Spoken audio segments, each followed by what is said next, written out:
Hello and welcome back to my channel. As you can probably tell by the title and the thumbnail of this video, today I will be testing yet another foundation, and today I will be testing Fenty Beauty Pro Filt'R Soft Matte Powder Foundation. I've been into my powder foundations lately, so I wonder if this is any good. If you're equally as excited and intrigued whether the Pro Filt'R Soft Matte Powder Foundation from Fenty Beauty looks good and wears nice throughout the day on an oily acne prone skin, then just keep on watching.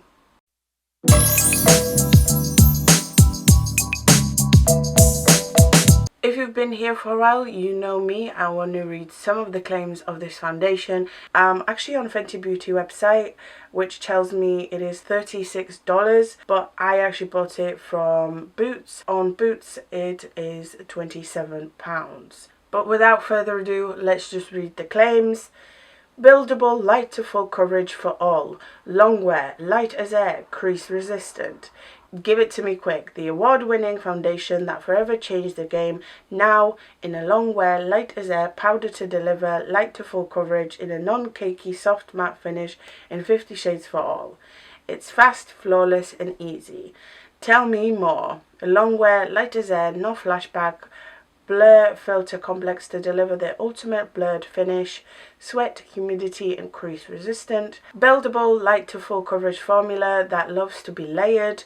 Won't settle into fine lines, clog pores or cake up. Reduces the appearance of shine. Chic, portable, compact. Fits in hand. Did you know that Rihanna loves poreless, blurred looking skin but could never find the perfect powder to satisfy her needs? After 3 years of perfecting this formula, she developed the ultimate powder that makes skin look like skin, not cakey, and works on all skin types and tones. It's the perfect filter on the go and she always has it in her purse. Alright.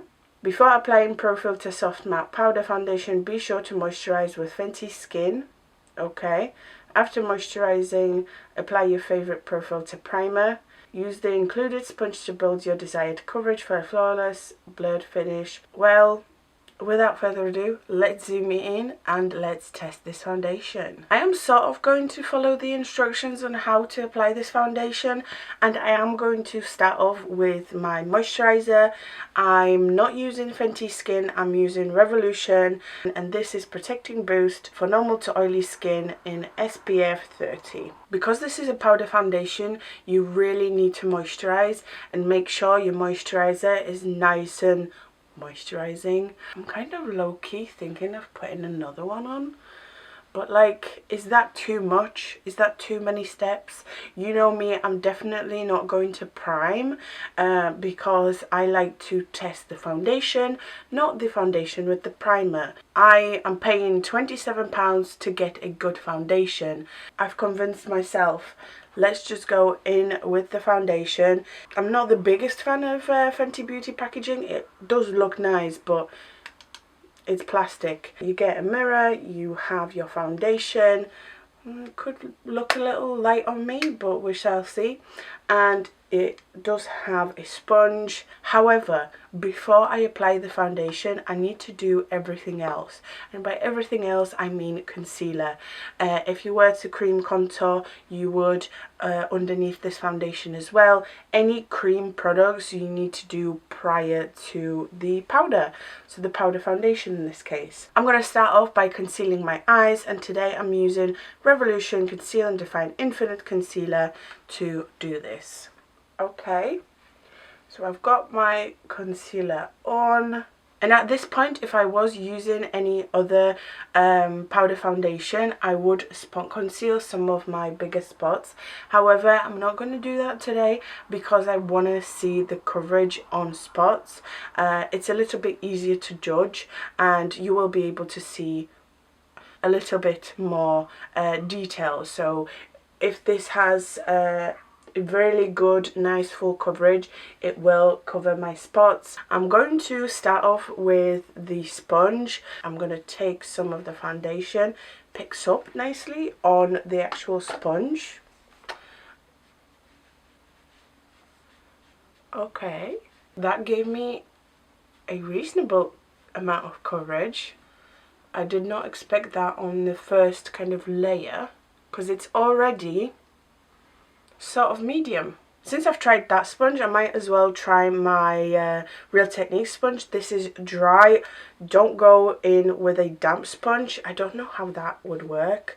Maybe it would be fine, but I highly doubt it. Like, it looks full coverage on the sponge.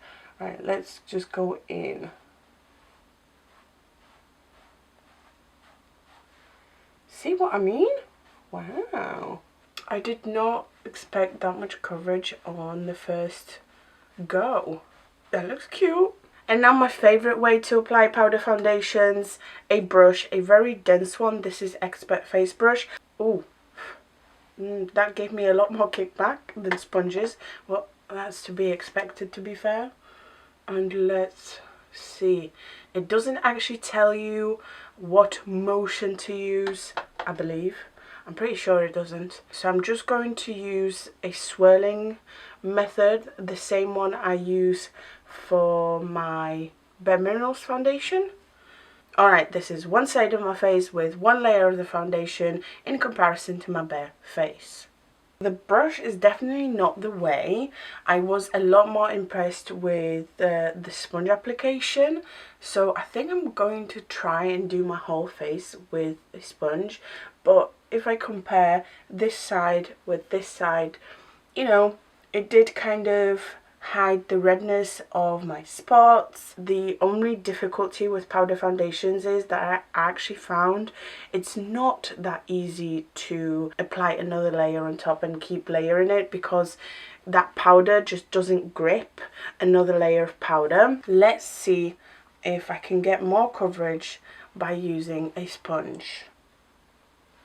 I'm gonna really like tap it on first. I know there's so many people in the comments like, that's not how you use it. But just honestly, guys, give me a minute. Just want to see the true abilities of this foundation. See, that way I can really push the coverage to almost high, dare I say a full coverage. Let's see on that side straight away. I'm going to use the tapping motion again. See? Okay, so I applied it very heavily at this point, but I can tell you, yes, you can achieve a full coverage with this. Like, ignore this spot, everything else fully covered. This is the other side of my face with a generous layer of the foundation in comparison to my bare face. Obviously it looks pretty heavy, so I'm going to go in with my brush and kind of use to dust off the excess immediately. Look, I move that on top, just tapping it, and I'm removing the coverage, and it removes so much. That's what I mean about the layering. It just doesn't want to grip that well. I don't know what to think of it yet. I think I'm just going to leave this cheek alone. And it does look a little bit powdery, but I mean, it's a powder foundation. So the warmth of my face will actually make it nice. It's going to benefit from that. The thing I want to test out is actually applying other stuff on top of this, because me like tapping this brush on top of this foundation rubs it off. How am I going to contour? So let's just take a powder contour. This is a must. You can't really do creams on top. Let's see, because like I said, I'm worried that A, it's not going to grip, B, it's going to take my foundation away, and like expected, it doesn't grip as well as I would like it to, and it's actually gripping a little bit odd. I wanted to like this so much.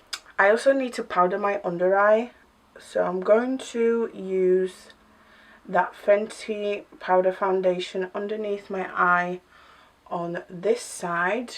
That's actually quite nice because it gave me extra coverage. But to test whether it creases or not, I'm going to use my Kimchi Puff Puff Pass on the other eye. And as expected, I am losing coverage on this cheek when applying the contour.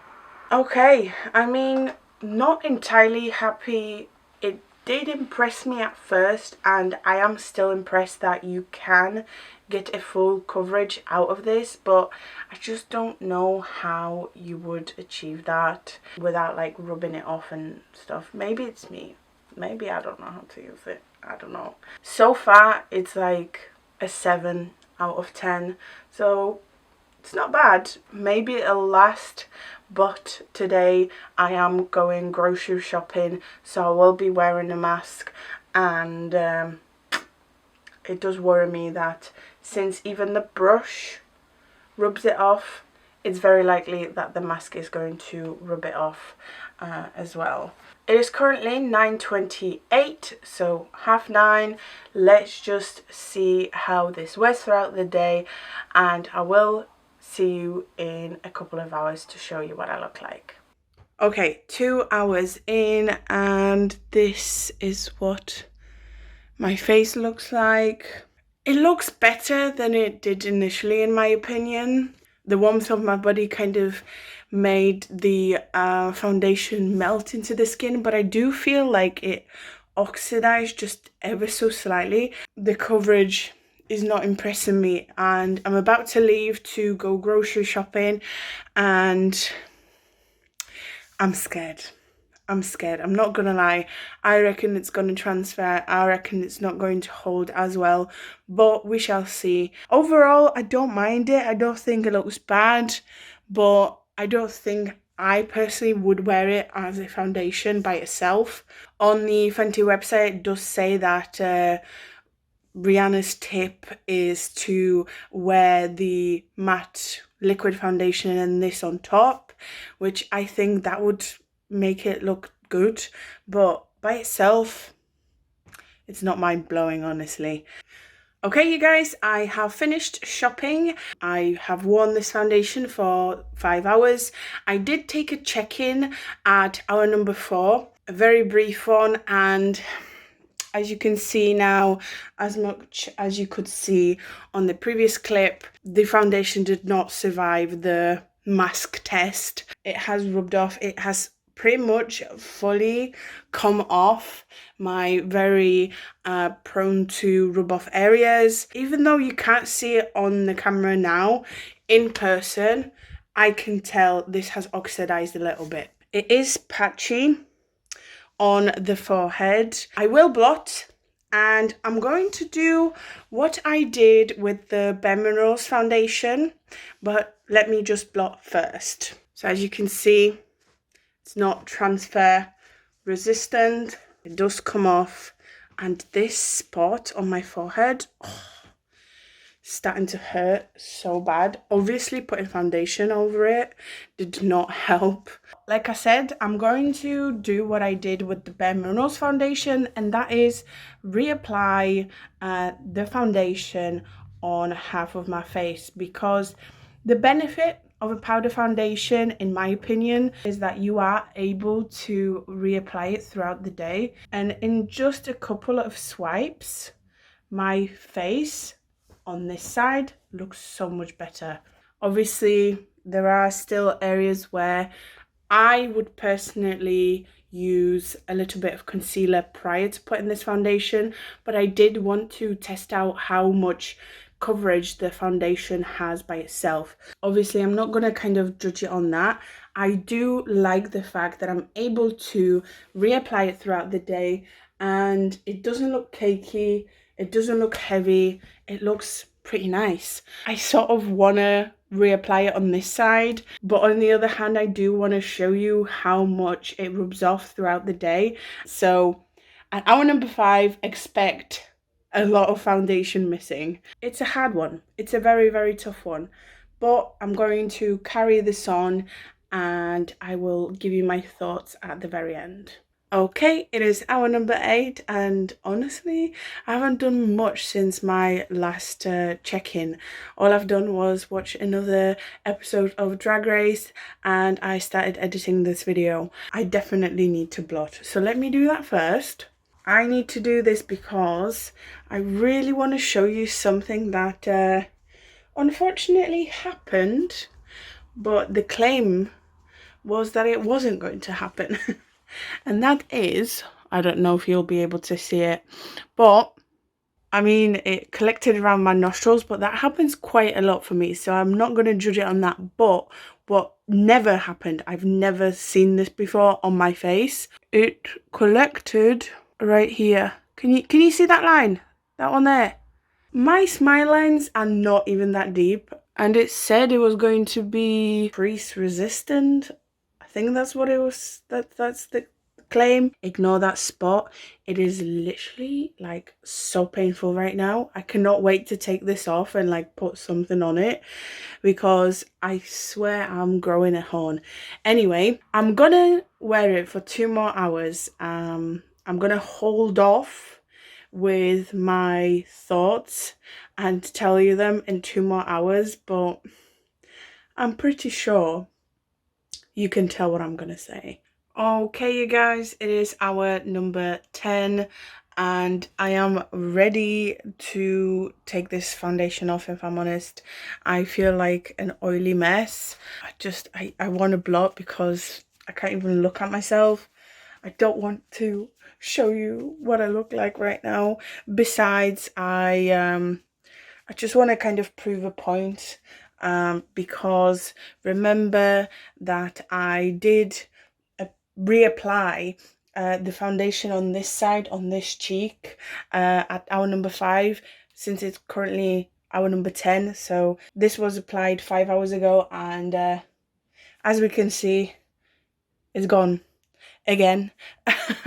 So this foundation just does not last on my skin. I don't know whether it's me, I don't know whether it's the foundation. Maybe it doesn't need a primer, but if it does, then there's better foundations out there. There are good aspects about this foundation. It would be a nice finishing powder. I am sure it looks amazing, fabulous on top of the liquid foundation. This does give you like an airbrushed effect, and it does make your skin nice and smooth. It does look a little bit powdery, but it is powder after all. As a foundation, definitely a pass from me. I'm actually pretty sad because I really wanted this foundation to work. This just didn't work for me, but maybe it will work for you. If it does, please let me know down in the comments below. It might help someone out when deciding on whether to buy this foundation or not. But as always, I hope you have enjoyed that. If you did, make sure to like, comment, subscribe. But for now, thank you so much for watching. You are the best, and I hope to see you next time.